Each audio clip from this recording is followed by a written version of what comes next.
todos y todas a un nuevo capítulo de la Hora 25, un lugar imaginario para buscar mejores comprensiones que funden mejores decisiones y que posibiliten en mayor probabilidad un mejor bienestar y un mejor bien ser para todos.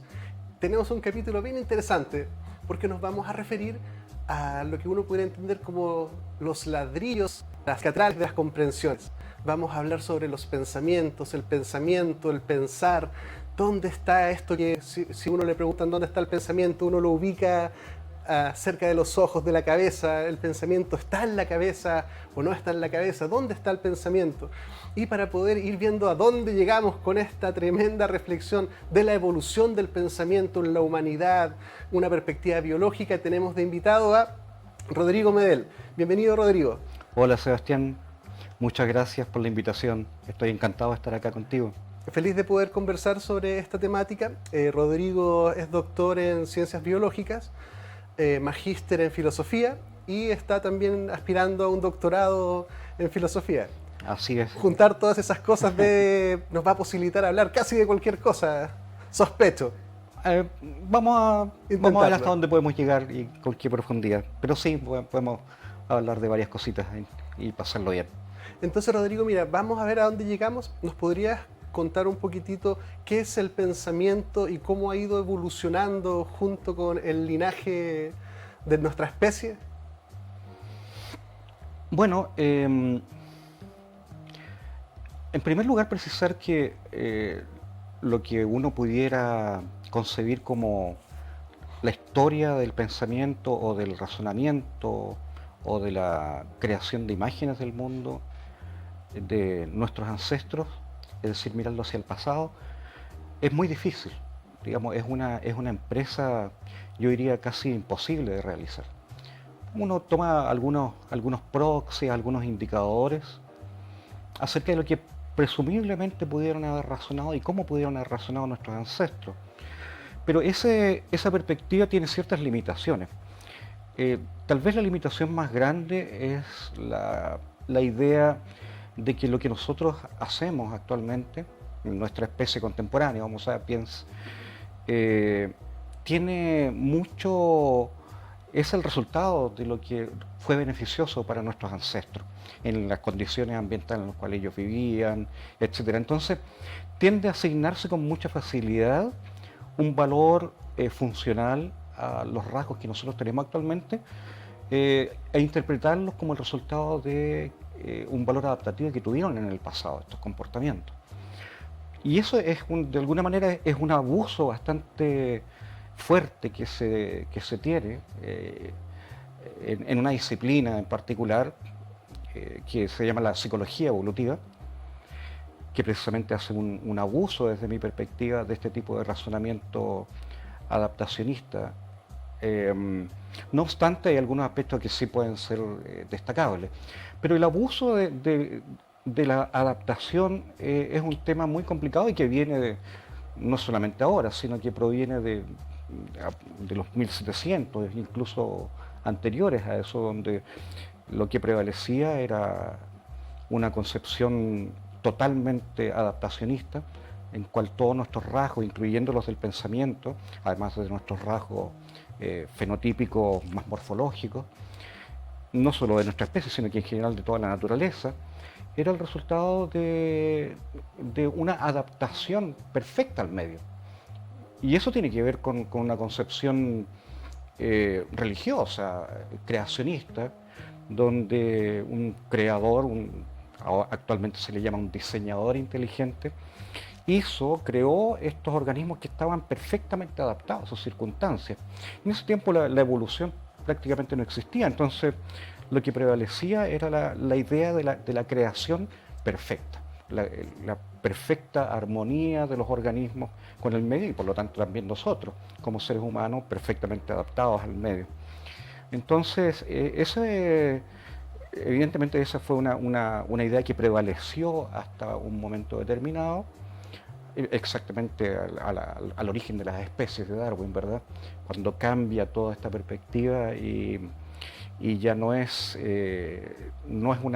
un fijismo ni un total adaptacionismo por llamarlo de alguna manera, de los organismos a su medio, sino que es el resultado de un proceso histórico muy largo, lento, gradual, que era la concepción que se manejaba en aquel entonces. Pero ese fue, digamos, el gran aporte en términos de cosmovisión, digamos, que estos naturalistas hicieron a mediados del siglo XIX. De modo que, bueno, indagar hacia lo que hay en el pasado, nuestras concepciones, nuestro pensamiento, siempre corre un riesgo de sobreinterpretar el valor adaptativo que tuvieron nuestro comportamiento en el pasado. Es muy difícil estudiar, imagínate estudiar la psicología del pasado, cómo se comportaban, qué era lo óptimo o subóptimo.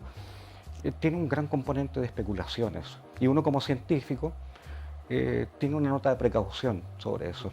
Y es una deformación que uno pudiera pesquisar como también fuertemente en las películas, porque en cualquier época de la película es como si fuéramos los seres humanos modernos. Hablamos parecido, pensamos parecido, razonamos más o menos parecido, independiente que se están en, no sé, una película de Jesús, por ejemplo. Es como si fuéramos nosotros los personajes que estuvieran viviendo con nuestras propias lógicas y, como tú señalas, eso no debiera ser coincidente, porque el pensamiento como posibilidad genética se expresa o no se expresa en relación a las condiciones o al un vivir particular. Incluso nosotros mismos ahora, con todo el tema de lo digital, nuestro pensamiento se va a ir adquiriendo esa danza en el encuentro de lo digital, en esta trenza humano-digital que le llamo yo. Eso va a hacer que nuestro pensamiento desarrolle algunas posibilidades que antes no pudieron haberse activado si es que no hubiera estado este otro componente fuerte que es lo digital. Entonces, Totalmente, si claro. vamos para atrás nos damos cuenta que tendríamos que indagar en las condiciones. Y también nos lleva a un concepto bien interesante que es la inteligencia, que no es lo mismo o si es lo mismo. Vamos por ahí. ¿Puedes distinguir una de la otra? ¿Son para ti lo mismo? ¿Una contiene la otra? ¿Cómo ves pensar e inteligencia? ¿O pensamiento e inteligencia? Bueno, la inteligencia es un concepto tremendamente cuestionable actualmente, digamos, de la concepción más clásica, histórica, como una habilidad en el razonamiento para resolver problemas, se ha ido atomizando, se ha ido dividiendo en distintos tipos de inteligencia. Y tenemos un montón de variedades de inteligencia. Lo que yo creo que subyace a todas ellas son ciertos esquemas de razonamiento, que tiene que ver con razonamiento, por supuesto son discursivos, que se dan bajo ciertas condiciones, pero independiente de los contextos, hay cierta estructura básica que sigue ciertos esquemas lógicos. Entonces tal vez uno podría pensar que un razonamiento, esta vez lógico, no sé si más o menos inteligente, no me atrevería a señalar eso, es uno que hace uso de ciertos tipos de inferencias. Inferencia en el sentido que a partir de un conjunto de premisas se puede extraer una conclusión de manera razonable. No digo necesariamente lógico, porque eso es un tipo de razonamiento que se sigue mucho en matemáticas, que es el razonamiento deductivo, donde a partir de un par de premisas o un conjunto de premisas se sigue necesariamente una conclusión y no puede ser de otra manera. Es un tipo de razonamiento que uno podría llamar que es inteligente.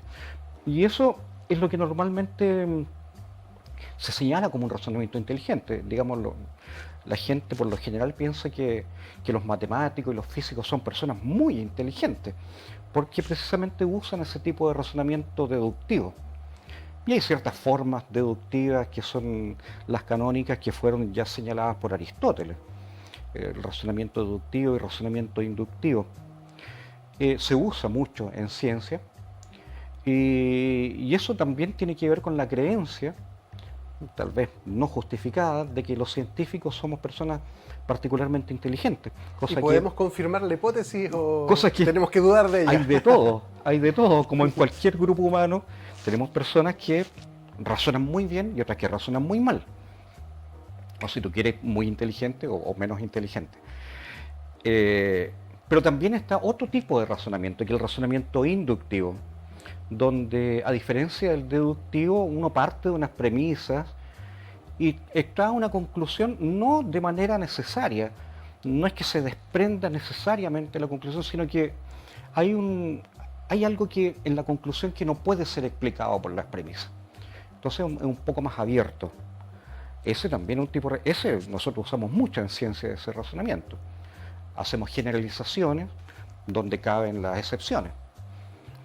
Y un tercer tipo de razonamiento que es menos conocido, en parte porque no fue manifiesto por Aristóteles, sino que fue expuesto por Charles Peirce a comienzos del siglo XX, a fines del siglo XIX, 1880, 1880, 1903 por ahí, que le llama el razonamiento abductivo.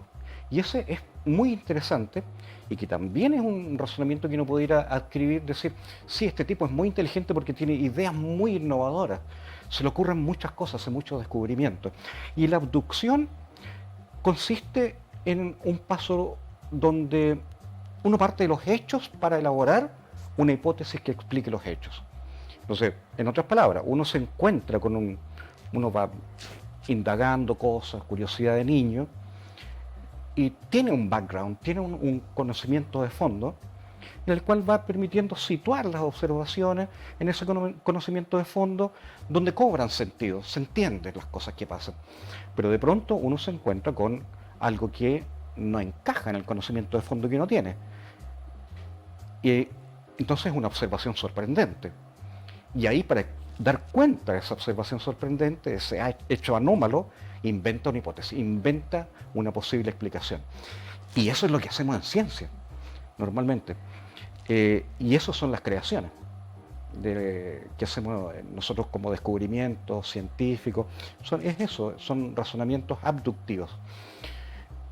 Mucha gente piensa que la ciencia consiste estructuralmente en poner en práctica razonamiento abductivo. Y al menos es lo que yo hago cuando voy con estudiantes. En los cursos me los llevo al campo, a terreno, ya, a buscar problemas, les digo. Vayan libremente a buscar problemas. Entonces, vean cosas raras que les llamen la atención.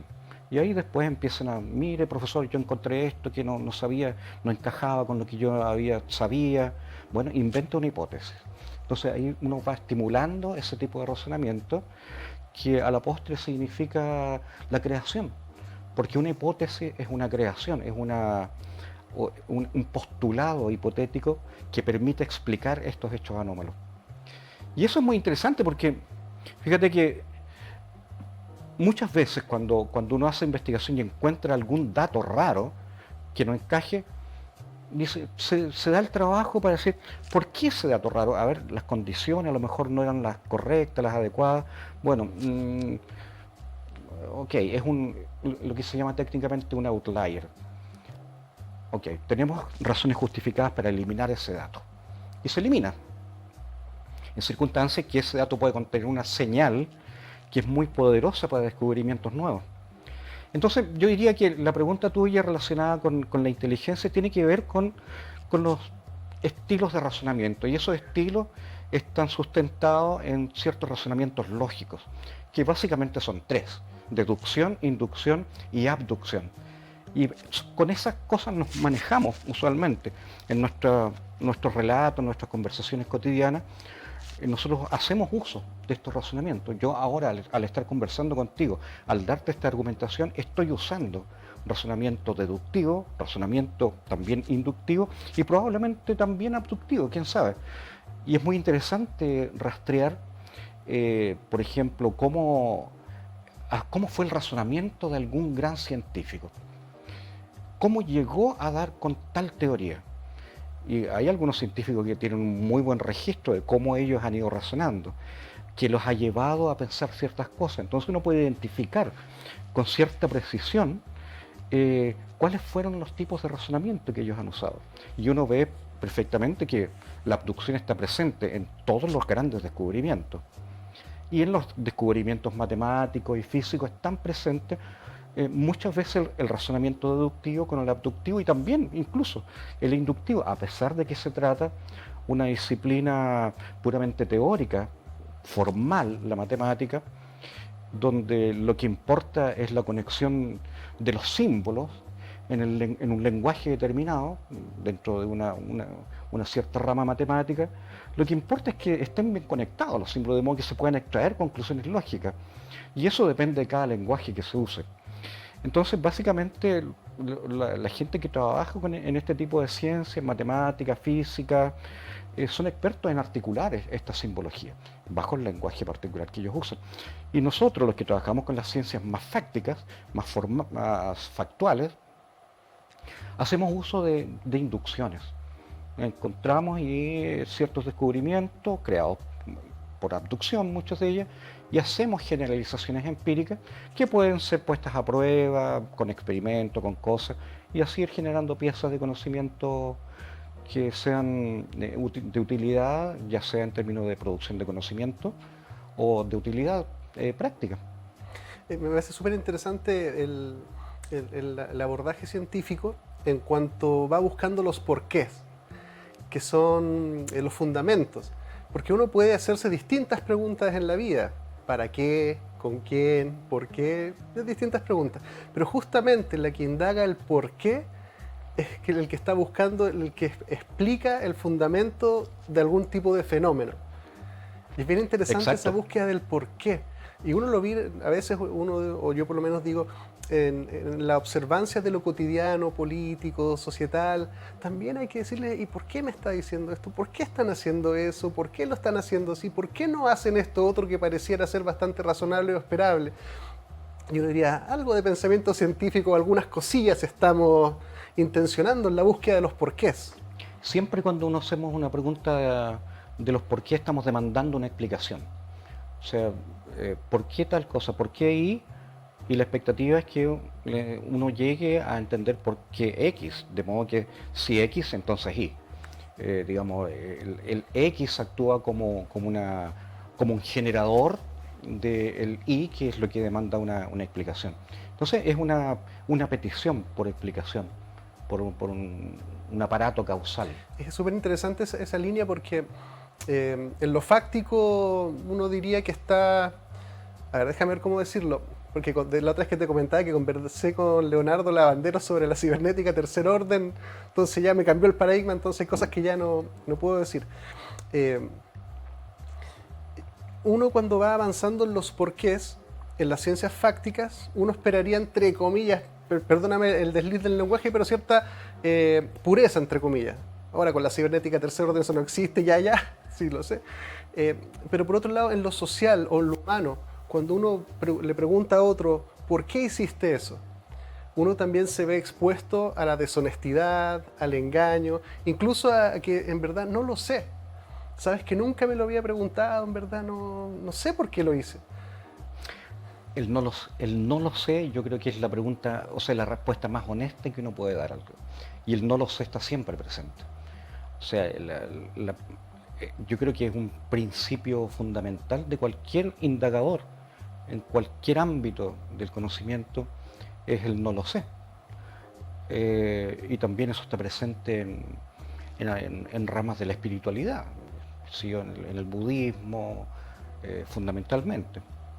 Es decir, la concepción de que uno básicamente es un tremendo ignorante de todo lo que pudiera saber, yo creo que es fundamental y hay que partir siempre de eso y sostener ese punto de vista, que además que de ser importante en términos de la propia búsqueda, lo sitúa a uno en un contexto de humildad epistémica, que yo creo que es fundamental. O sea, la humildad epistémica es un punto de vista que da por hecho que uno es un conocedor tremendamente parcial del mundo. Y eso es algo central, al menos para mí. Situarse como un protoconocedor, ¿no? Ahora, dentro de lo que es los distintos ámbitos del conocimiento, como tú bien mencionabas, en política, en ciencias sociales, participan muchos más elementos dentro de las posibles explicaciones que uno pudiera dar. A diferencia de, por ejemplo, disciplinas que son mucho más compactas, por así decirlo, donde uno puede proveer una explicación para una pregunta del por qué. Y te quedas tranquilo con esa explicación. Claro, puedes tener otras explicaciones alternativas, pero generalmente hay una que da cuenta del hecho que tú intentas explicar. A medida que aumentamos la complejidad de los sistemas, de estas entidades que uno puede observar y hacerle preguntas del por qué, las respuestas empiezan a ser más complejas. Como tú mismo acabas de decir, en política empiezan a caber otro tipo de hechos que tienen que ver no únicamente con explicaciones satisfactorias, sino que participan hechos de un mundo más contextual, donde está parado el que está respondiendo. Y eso implica variables tan inmanejables como la historia del individuo, cuál fue su experiencia temprana, la psicología, su posición social, su posición económica. Todo eso participa dentro de la explicación que él está dando a tu pregunta del por qué. Claro, imagínate que en esa misma comprensión de la complejidad, que además es una deriva y que además cuando uno diría ya la estoy estabilizando, puede venir un fenómeno social y incluso solo la formulación de la pregunta puede ser lo suficientemente engorrosa para tener que dedicarle mucho tiempo a cómo pregunto lo que quiero preguntar y qué variables voy a circunscribir para hacerla. Eso ya es suficientemente complejo. Exacto, exacto. Entonces imagínate una respuesta, una respuesta causal para dar cuenta de un problema que llega a ser tan complejo como para ser difícil incluso expresarlo como problema. Entonces es que ahí queda como envuelto en una matriz de complejidad todo el sistema, ya sea de la definición del problema y las explicaciones a ese problema. Pero lo que te quería comentar en realidad es que precisamente ahí en estos dominios del conocimiento, en estas disciplinas más complejas, que suelen ser categorizadas como una ciencia de segunda o tercera categoría, porque recordemos que nos manejamos con un paradigma donde hay ciertas disciplinas que son primarias y otras secundarias y terciarias, o sea, dentro del esquema canónico que como funcionamos, no solamente en Chile, sino que yo diría que en general, en toda la ciencia, es que hay algunas áreas que son científicas duras y otras que son blandas. Y las duras, bueno, está la física por sobre todo, y otras muy blandas como, qué sé yo, todas aquellas de las ciencias sociales, la sociología, incluso la economía, la biología también en cierta medida no tiene el nivel de dureza La misma psicología. que la física, la psicología ni hablar. Entonces tenemos como conceptualizada esta jerarquía de dureza en las disciplinas que forman parte del conocimiento. Y eso es producto de una cierta inercia histórica que proviene de comienzo del siglo XX, de lo que se llama una escuela, el inicio de la filosofía de la ciencia, una escuela que se llamó el positivismo lógico, donde ellos tenían la pretensión de hacer converger a todo el conocimiento a la expresión de una ciencia que era la física. Entonces se preocuparon por generar un conjunto de preceptos y definiciones que pudieran ser utilizadas por todas las ciencias. Y esos eran preceptos que funcionaban acorde a la física. Entonces de ahí como que quedó instalado dentro de nuestro conocimiento occidental que la física representaba el sumum de nuestro conocimiento y el razonamiento deductivo era la máxima expresión del conocimiento más duro y científico que pudiera haber. Bueno, esta idea, naturalmente que no se pudo sostener mucho, recibió críticas muy fuertes alrededor de los años 60 y por sobre todo yo diría que esta idea de que existe una ciencia que es neutral y puramente objetiva fue desafiada, fíjate. Fue desafiada y no solamente en ámbitos de menos dureza del conocimiento, sino que en general. Actualmente la gente y los administradores de la ciencia en particular, suelen pensar que la ciencia es aséptica, que no está contaminada por valores contextuales como los que hablábamos recién, como el punto de vista político que tiene el hacedor de ciencia, el hacedor de conocimiento. Pero sin embargo están todos esos valores contextuales incorporados.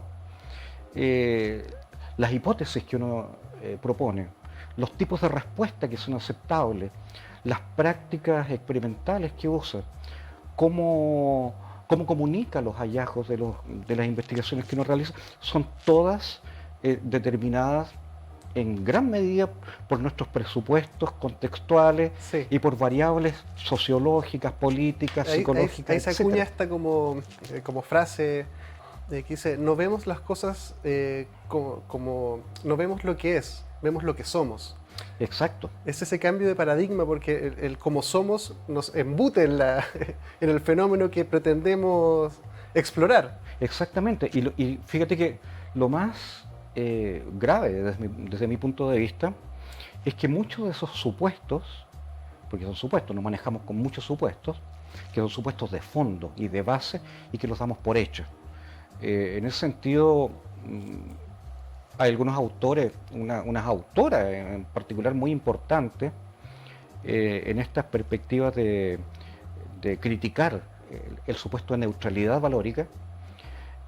Una de ellas es Helen Longino, por ejemplo, que en el año 80 escribió un importante libro que se llama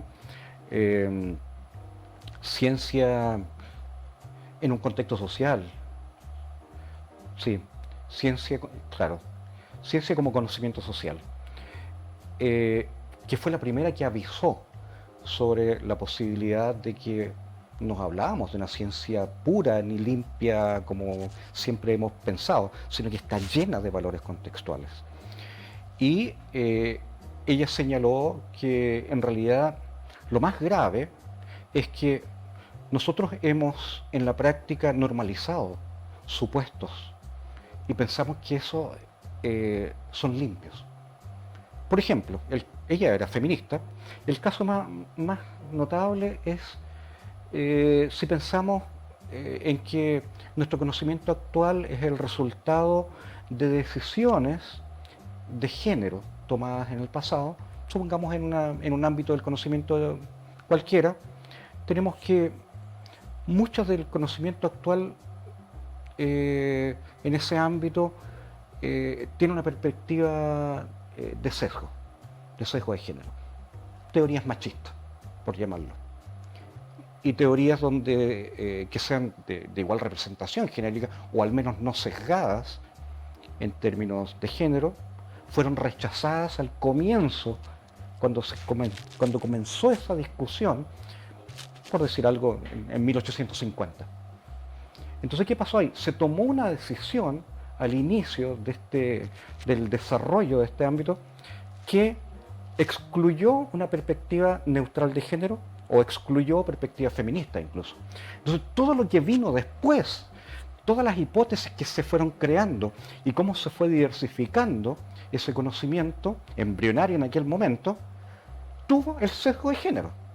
Entonces nos encontramos hoy día que respecto a ese ámbito particular, las perspectivas y explicaciones que incluyen una igualdad de género o feminista no existen, sino que solamente están representadas aquellas donde hay un sesgo de género favorable al macho. Podríamos decir, es una deriva mal fundamentada. Absolutamente. Tenemos que ir un spot. Necesito hacer un corte. Sí.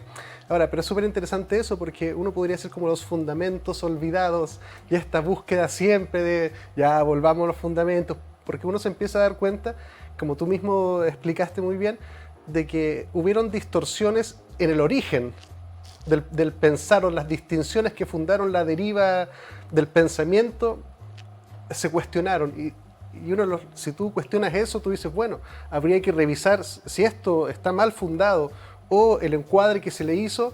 Uno pone en cuestionamiento todo lo que de ahí derivó, pues, y volvemos al inicio de nuevo. Absolutamente, y de ahí viene la revisión de las cosas. Muy Sí. interesante. Vamos y volvemos, quédese con nosotros.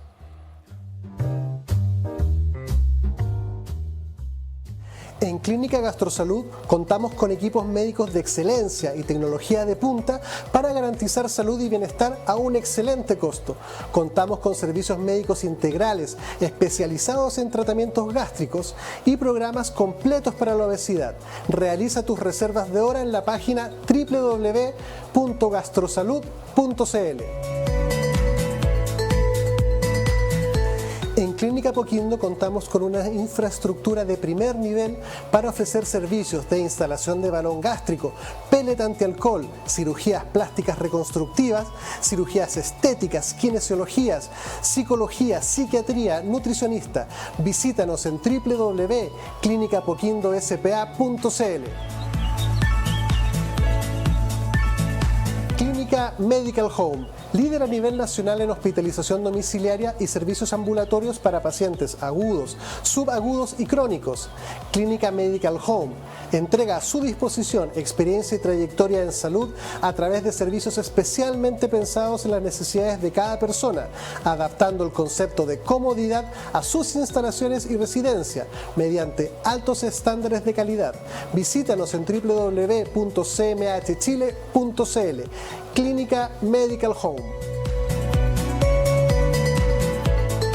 En Logan Abogados contamos con profesionales altamente comprometidos con los intereses de nuestros clientes. Nuestro staff está capacitado para entregar mucho más que una asesoría integral y especializada, pues buscamos proporcionar la tranquilidad que sus intereses merecen y necesitan. Visítanos en www.logan-abogados.cl. En Clínica Nueva Costanera trabajamos día a día por tu salud y la de los tuyos. Contamos con una amplia trayectoria entregando salud y bienestar con servicios médicos integrales, gastroenterología, endoscopía, pellet antialcohol, programa de balón intragástrico, bioimpedenciometría, entre otras prestaciones. Visita nuestra página www.clinicasnuevacostanera.cl e infórmate de todas nuestras prestaciones.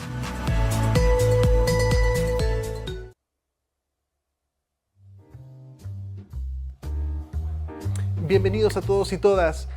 El ser humano es un ser racional, es un ser emocional.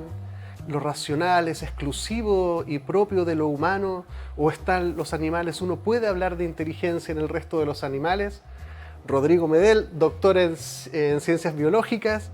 ¿La inteligencia se puede encontrar en el resto de las especies o es algo propio del ser humano?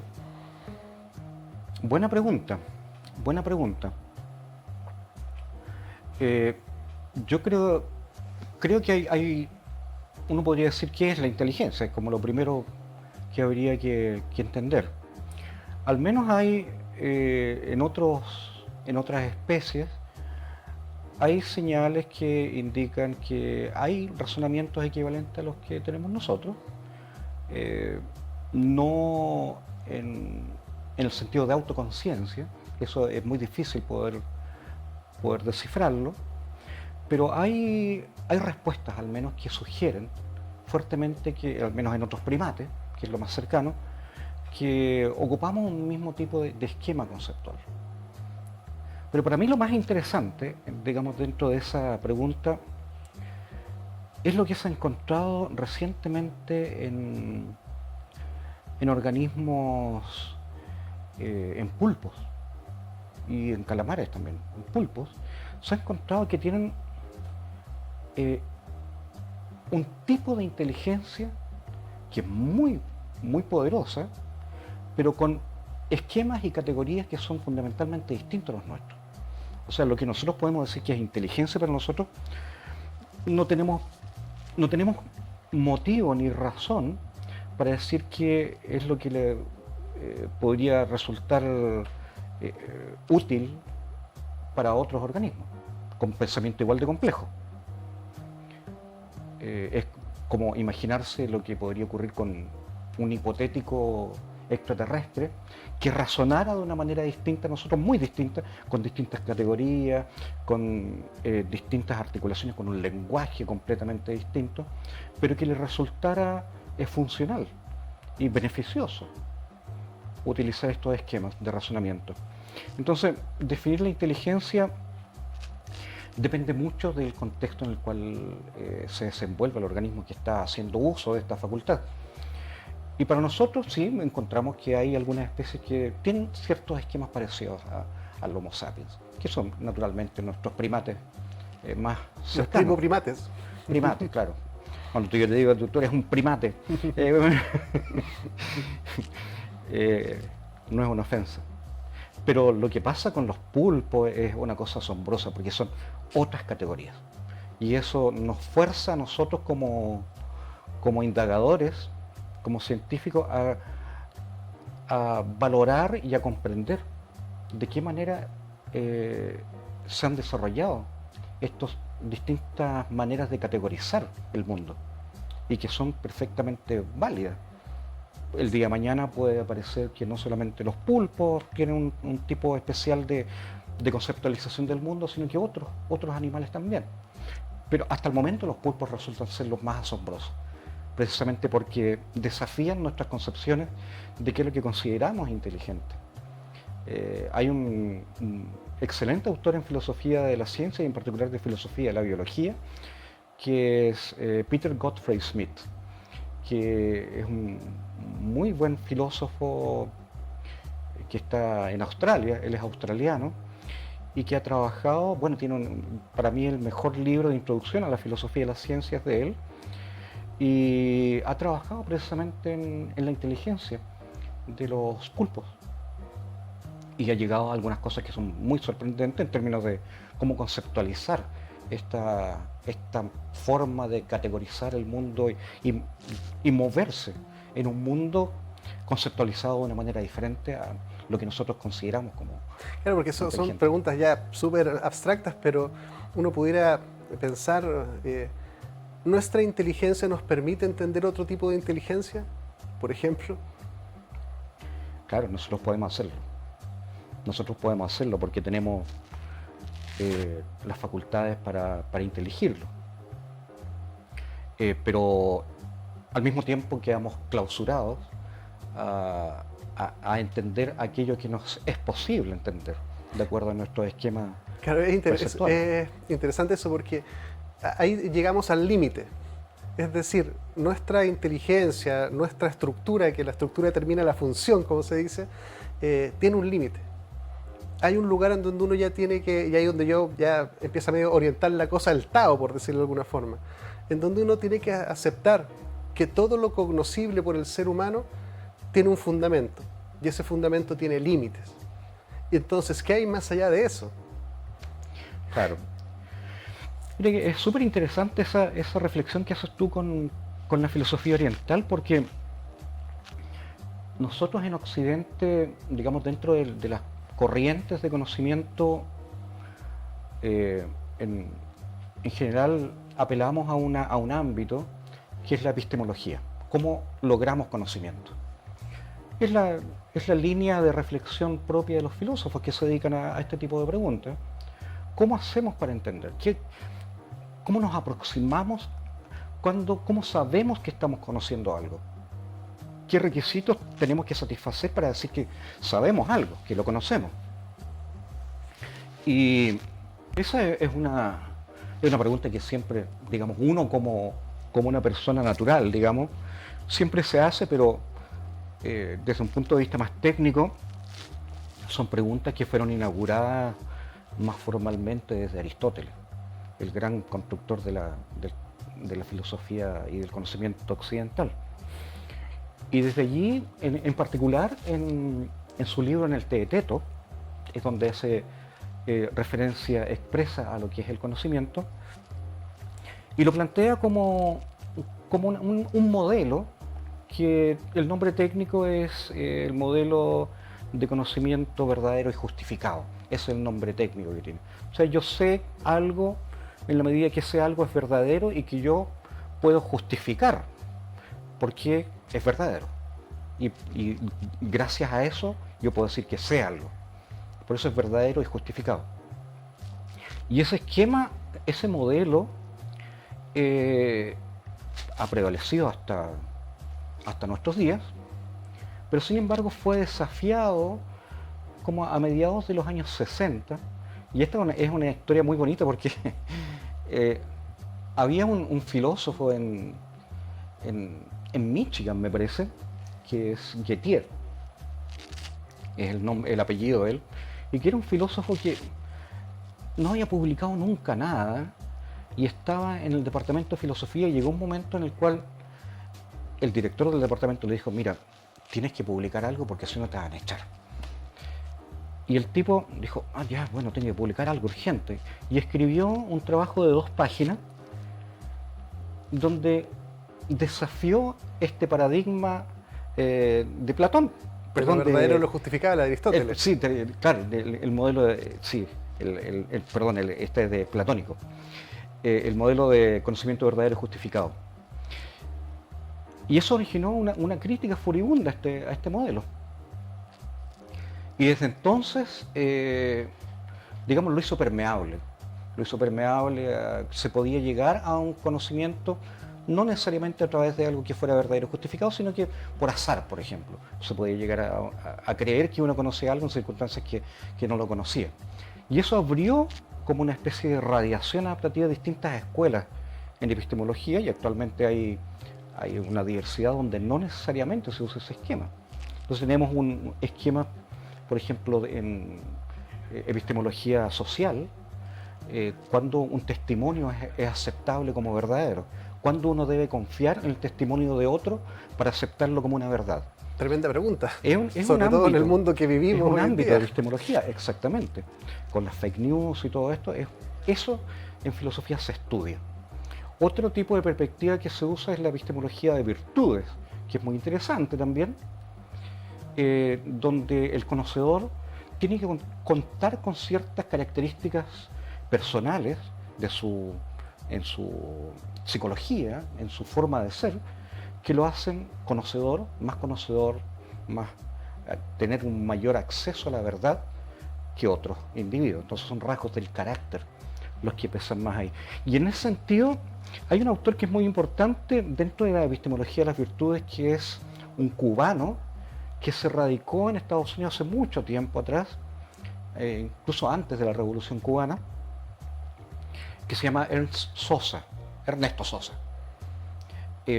y que fue uno de los creadores de esta epistemología de las virtudes, y que actualmente está vinculando epistemología de virtudes como un sujeto virtuoso que le permite conocer el mundo con la sabiduría oriental. Entonces está haciendo el nexo entre estas dos perspectivas, entre lo que significa epistemología para el mundo occidental con la sabiduría china específicamente. Y eso actualmente se está realizando, digamos, desde el día de hoy. Entonces es una avenida de indagación que yo creo que va a traer muchas sorpresas, porque precisamente va a traer a la mano esto que tú comentabas de la sabiduría del Tao, o la sabiduría del Zen, toda la sabiduría que confiere estas prácticas espirituales como el budismo Zen, que dan una sabiduría. Sí, justamente estoy leyendo el libro de Gastón Soubelet, El Cristo Preexistente, donde él hace, pues recién empezando, así que no podía avanzar mucho, pero él se plantea la búsqueda de cómo las enseñanzas de Jesús tienen un correlato, más principalmente en la persona, con Lao Tse, con Confucio, y empieza a hacer todo este análisis. Claro, no, ahí hay mucha sabiduría, pero que no pasa por estos esquemas, estos modelos de epistemología donde se han focalizado los filósofos de una manera más escolar, digamos. Entonces promete ser algo que es muy interesante, y eso no solamente estas vinculaciones ocurren desde el punto de vista de la epistemología, sino que también desde la ciencia. Sabemos todos los esfuerzos que han hecho numerosos científicos, particularmente neurobiólogos, donde han intentado encontrar las bases materiales que conectan el conocer con estas tradiciones milenarias de sabiduría oriental, como el propio Varela y otra gente muy importante, digamos, dentro de la historia de la neurociencia. Eso es una avenida que desde el punto de vista científico va de manera concordante, digamos, con estas otras avenidas de desarrollo más conceptuales que tienen que ver con filosofía como tal. Pienso que a veces a las personas les cuesta ver la relevancia del pensar sobre el pensar, que es como el metapensamiento, atribuyéndose como algo que en realidad no tiene ninguna importancia, en verdad, si las cosas son como son y hay que darle vuelta a la cosa. Pero en realidad cuando uno empieza a compenetrarse con las comprensiones, empieza a cambiar el mundo. Y en la medida que ese nuevo paradigma, pensar, se masifica, cambia el mundo humano. Y eso es lo que nosotros podíamos sospechar cuando hablábamos del pensamiento evolutivo. El ser humano fue cambiando con el mundo y el mundo fue cambiando con lo humano y el mundo humano fue cambiando siempre. Por tanto, traer este mundo de ahora y tratar de anacrónicamente llevarlo para allá resulta bastante esperable que no va a cuajar eso. Claro, sin duda, lo que tú dices, yo comparto tu punto de vista porque mucho de lo que constituye nuestro conocimiento actualmente es el resultado de cambios masivos que han ocurrido dentro de la historia de nuestro pensamiento, y en particular yo diría que el pensamiento relacionado con la concepción, con la visión de mundo. Y eso tiene que ver con cambios macroscópicos, muchas de ellas con revoluciones científicas que no solamente conllevan ciencia, sino que van aparejadas percepciones más globales, visiones de mundo que cambian radicalmente. Pero fíjate que nosotros podemos observar eso con la suficiente lejanía como con lo ecológico, porque lo ecológico está tratando de alguna forma de volverse, de teñir el pensar del hacer de la humanidad. Está tratando de posicionarse y embutirse y que ese encuentro transforme nuestros haceres y nuestro ser. Y puja, pero tiene una resistencia con el paradigma más extractivista, más material, que no lo deja avanzar mucho. Eso es súper complejo. Yo no tengo claro dónde puede haber una solución de eso. Intuitivamente uno tiene incorporada, digamos, la idea, la del buen salvaje, ¿no? de Rousseau, donde lo natural es más valioso que lo artificial y en principio se privilegiaría una retención de nuestra vida en la naturaleza, el hombre primitivo. Por eso la metáfora del buen salvaje, aquellos que vivían en comunión con la naturaleza eran buenos hasta que llegaron los malos con el patriarcado y todos esos vicios que los sacaron del estado de bienestar. Pero eso es una metáfora. La realidad es que vivimos en una sociedad tan compleja que requerimos recursos. El asunto es cómo hacerlo de la mejor manera posible o la manera menos mala posible. Justamente, muy importante lo que tú dices, porque nos obliga a cambiar la pregunta y de alguna forma aceptar el abandono de la pureza ecológica como algo no viable, por lo menos mientras los paradigmas imperantes no cambien o el modo de vida humano no experimente alguna transformación que haga sustentable otro modo. Exacto. Y es súper interesante eso, porque a veces en el contexto de la Constitución también vimos fuertemente un activismo ecológico. Pero uno decía, pero parece muy blanco. Yo no le voy a atribuir a nadie más este pensamiento. Sí. Decía, pero es que es muy blanco. Eso pareciera ser que no es adecuado en atención a las comprensiones del mundo, de cómo es el mundo. Necesitaríamos algo un poquitito más gris, pareciera ser un poquitito más creíble, digo yo. Es mucho más fácil adoptar posiciones extremas porque están bien diferenciadas. Eso en cualquier ámbito. Cualquier trinchera. En cualquier trinchera. Uno se trinchera porque es mucho más fácil. Las zonas grises siempre son más complejas y son más deliberativas.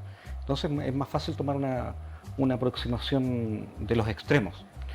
Yo soy ecólogo, técnicamente, digamos, dentro de como científico soy ecólogo,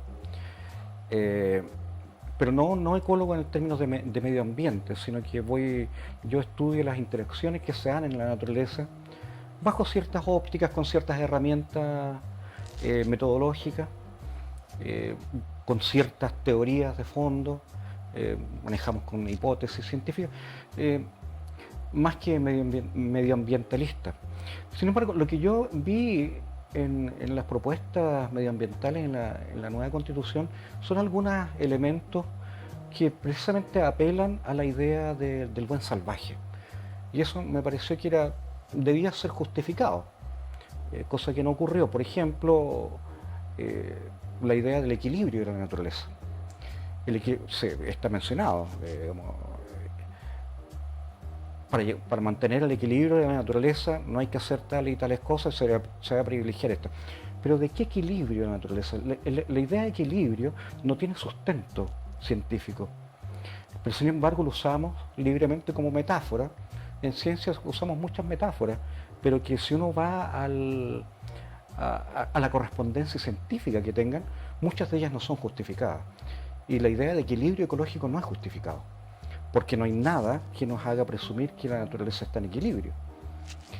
Ese es un mito muy antiguo, digamos, que viene de la Grecia antigua, donde Grecia, como sabes, es un país que está embebido en un ambiente tipo mediterráneo, como el nuestro, acá en Chile Central, con veranos secos, inviernos más húmedos y lluviosos. Bueno, ahora no tanto, ahora igual estamos más secos que de costumbre, pero hay estacionalidad marcada. Y se pensaba en la Grecia antigua que una estación cometía injusticias con la otra. El invierno cometía injusticias con el verano porque llovía mucho. Y el verano, a su vez tan seco y caluroso, cometía injusticias con el invierno que era más lluvioso. Entonces el mundo se jugaba ahí en términos de injusticia. ¿Y cómo se solucionaba esa injusticia? A través de conceptualizar el verano y el invierno, estas estaciones extremas, como llevando a un equilibrio global del medio. Entonces el medio resultó ser un medio en equilibrio. El mundo fue equilibrado. Pero si eso lo llevamos a nociones científicas en ecología, no hay razón para pensar que está equilibrado. Por una parte, porque no todos los ambientes son mediterráneos, de hecho bien pocos en el planeta son mediterráneos, y por otra parte, porque no hay razón de que haya algún equilibrio. Claro, porque uno podría pensar en la deriva ecológica, ¿es constitutivo el equilibrio? Sobre todo si uno lo ve como deriva, porque claro, usualmente en lo coloquial uno dice tienes que ser un ser equilibrado, un hombre equilibrado, qué sé yo, que uno lo acepta. Pero cualquiera que le quiera hacer doble clic dice, ya, pero ¿qué significa eso? Eso no tiene ningún sentido. ¿Equilibrado qué? Que de repente no pego y después pego, y ahí encuentro un equilibrio. Eso no tiene ningún sentido. No tiene, en el sentido de coherencia con la realidad, no lo tiene, pero la idea del equilibrio es algo que está forjado a fuego en nuestra concepción social, y probablemente tiene que ver con la idea de los vicios y virtudes aristotélicas, donde uno, entre los dos extremos, adoptar un extremo, una posición extrema, o adoptar la otra extrema, ambas son viciosas, y lo que corresponde es tomar un justo medio aristotélico, y para eso va a depender de la frónesis que uno pudiera tener, que es la sabiduría práctica. Claro, incluso ese mismo concepto de equilibrio también lo estamos viendo en los temas de paridad. Como que aquí la sabiduría indica que tienen que ser 50 y 50, porque se da una paridad, eso equilibra lo social. Eso habría que hacerle 50.000 doble clic a eso. Claro, totalmente, pero estamos embebidos en un mundo donde el concepto de equilibrio pareciera ser el mejor de los dos mundos que son extremos. Pero eso es penalizado en muchas circunstancias, porque no necesariamente los medios van a ser los más virtuosos o los más deseables en determinados contextos. Entonces, volviendo al asunto de la ecología, la idea del equilibrio, de que todo está finamente ajustado con todo, es un concepto que uno podría decir que es hasta religioso. El perfecto equilibrio es divino, es gracioso, en el sentido de virtud. Alguien lo hizo así. Lleno de gracia. Exactamente. Entonces salir de ese equilibrio idealizado es muy malo. Y por eso es que apelamos a la metáfora del equilibrio. Entonces, cuando uno lo ve esto expuesto de una manera casi apodíctica, como que esto es verdad y no hay otra manera que sea, no hay manera que sea distinto a esto, no deja de llamar la atención. Pero bueno, así es una metáfora tan fuerte, tan incrustada en nuestra sociedad, que se usa incluso para las constituciones. Es curioso, por eso hablábamos del pensar, porque fíjate que aquí dimos con un ejemplo muy contingente, de que cómo pensamos, que básicamente es la forma en la cual pensamos el mundo, nos lleva a haceres en las coherencias que ahí mismo se van fundando. Pero basta que uno diga, sí, pero has pensado que el fundamento sobre el cual tú estás tejiendo todo esto es más que discutible. Es más que discutible porque las evidencias científicas, si es que uno considera que todas las cosas debieran tener una fundamentación científica, cosa que yo no creo que tenga que ser así, pero sí al menos algunos términos no encuentran su sustento científico. No hay nada en las teorías científicas que nos digan que los sistemas naturales tienen que ser equilibrados.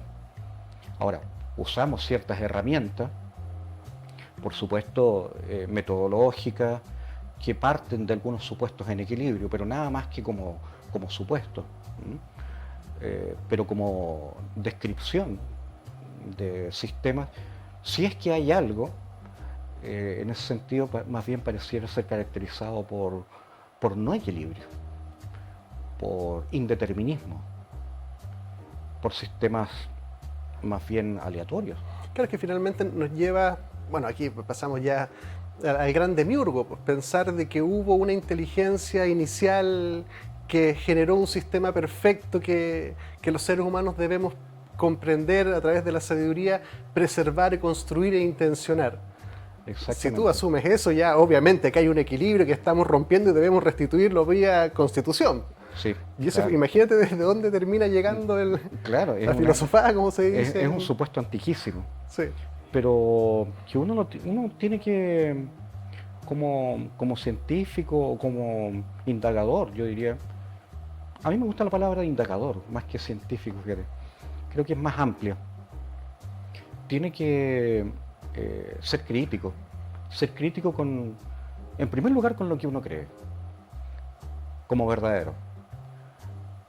Y en segundo lugar con lo que se acepta como verdadero. Oye, Rodrigo, se nos acabó el tiempo. Estábamos llegando a una parte súper interesante de la conversación sobre lo verdadero, la duda metódica, entre comillas, sobre todo en un mundo donde está costando distinguir lo verdadero de lo cierto, de lo plausible, de lo creíble, sí, de la narrativa, de la verdad, de lo fáctico. Está todo esto, justamente retomar esas preguntas y esas visiones se vuelve adaptativo y necesario. Rodrigo, muchísimas gracias por aceptar la invitación, muy interesante. Ha sido un placer. Doctoral la conversación. Ha sido un placer estar contigo, Sebastián. Muy grato, y yo la verdad es que te agradezco mucho el que me hayas invitado. Bueno, muchas gracias, grata conversación. Los dejo invitados a seguir dudando, pensando, cuestionando, porque es necesario, sobre todo ahora que todo se está moviendo. Buenas noches a todos, los espero en el próximo capítulo.